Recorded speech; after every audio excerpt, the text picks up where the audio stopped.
30 April 2025 आपण कुशवली येथे आलेलो आहोत।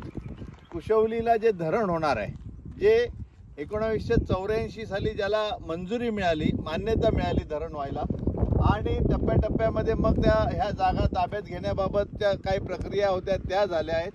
परंतु आज ह्या ठिकाणी बघू शकतो, ही जी चर तुम्हाला दिसते ही बांध आहे, म्हणजे त्या धरणाचा जो मोठा बांध येणार आहे त्याची चर खोललेली आहे। आणि तो पुढे समोरचं धरण आहे, समोरची हे आहे धरण आहे, समोरचे डोंगर आहे तिकडनं तर ह्या टेकडी समोरच्या टेकडीपर्यंत जरा झूम करून आपण हे करूया।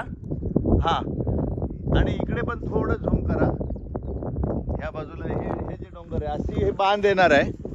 आज मी कल्याणकर या संस्थेच्या माध्यमातून आणि कुशवली धरण जलद गतीने आणि योग्य पद्धतीने व्हावं आणि इथल्या शेतकऱ्यांना आणि इथल्या जमीन मालकांनाही न्याय मिळावा, या सर्व उद्देश डोळ्यासमोर ठेवून नितीन निकम यांच्या नेतृत्वाखाली आपण या ठिकाणी एक भेट द्यायला आलेलो आहोत।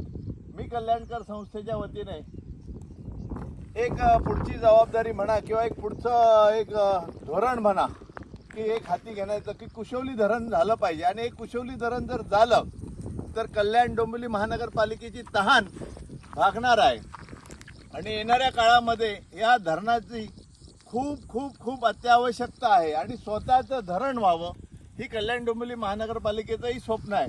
आणि त्या अनुषंगाने या ठाणे जिल्ह्यातल्या किंवा इथला हा जो काही पट्टा आहे हा पाणीमय व्हावा, जलमय व्हावा, आणि जल है तो कल है ही संकल्पना आहे।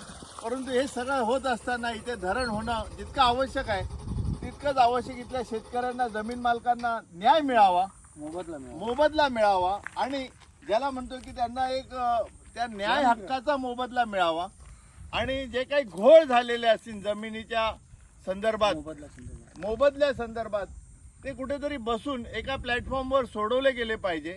आणि धरणाचं काम जलद गतीने, आता 94 मध्ये 1984 साली हे धरण मंजूर झालं होतं, आता 84 नंतर आता आलंय 2025, म्हणजे किती वर्ष झाले?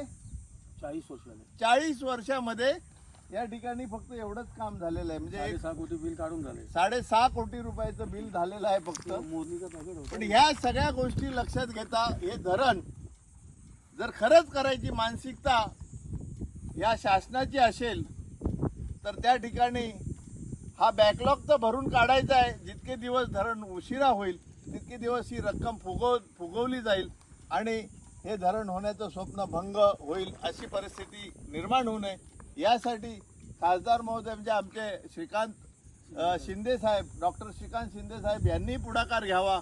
आणि मी कल्याणकरच्या माध्यमातून मग घाणेकर असतील, सुदाम गंगावणे असतील किंवा बाकीचे सर्वच मंडळी, आम्ही नितीन निकम यांच्यासोबत आहोत, कैलास शिंदे असतील, इथे जातपात धर्मपंथ पक्ष सगळं बाजूला ठेवून हे हक्काचं आणि सर्वांना न्याय देणारं धरण व्हावं ही एक संकल्पना घेऊन आपण पुढे जाऊया। एक दिवस आंदोलन आम्ही करणार होतो आणि लक्ष वेधण्यासाठी नितीन निकम यांनी आता सांगितलं होतं की कुठेतरी प्रशासनाचं, शासनाचं लक्ष वेधण्यासाठी एक दिवशी आंदोलन ह्या ठिकाणी घेणार आहोत मी कल्याणकरच्या माध्यमातून।